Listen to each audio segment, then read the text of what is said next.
How'd you become that guy? You know what? I grew up not that guy. Yeah. So a lot of people put a title on me. They want to, they see me now. They see me now as the guy that with his shirt off who can do 4,030 pull-ups in 17 hours, who can run 205 miles in 39 hours, who can do all this crazy shit. But what they don't understand is they don't understand the journey that it took me to get to this point. And what got me to this point was I was just the opposite of what I am today. I was that guy who ran away from absolutely everything that got in front of me. But not many people knew that. I had two people.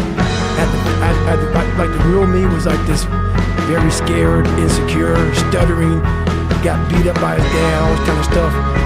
And I built this fake person that walked around like my shit didn't stink, you know? Right. Yeah, so that's kind of how I did it. And through the process of time, I realized that I was lying to myself and lying to people. It's a fascinating journey, though, because you are that guy now.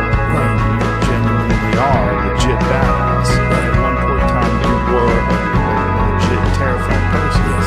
So what was the process? Like, how did you step forth? Well, it's a long process.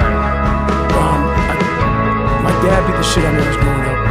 I was the first black baby born in this hospital called Fillmore in Buffalo, New York.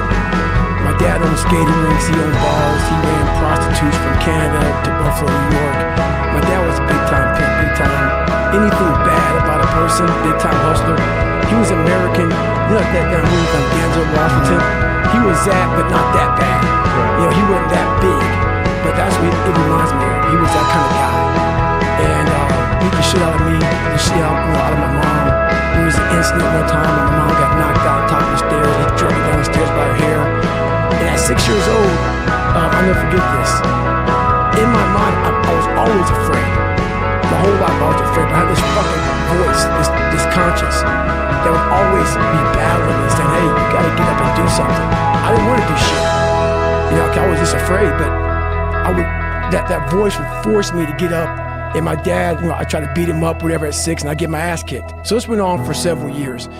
And I have a big time learning disability, because my dad didn't believe in us going to school. So my dad, it was about the business, the skating rink and the bar. So the skating rink opened about 7 o'clock at night, and this is the time I was able to walk.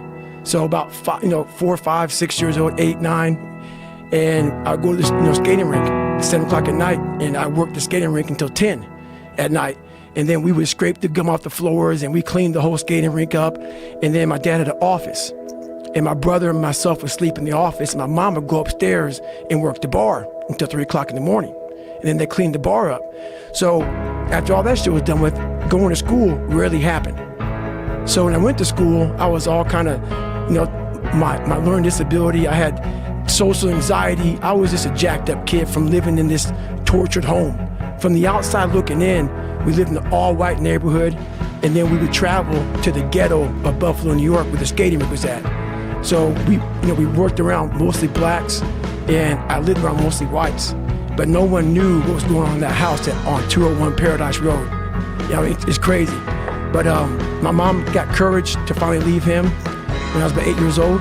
We moved to a small town in Brazil, Indiana, and that's when the real war started for me.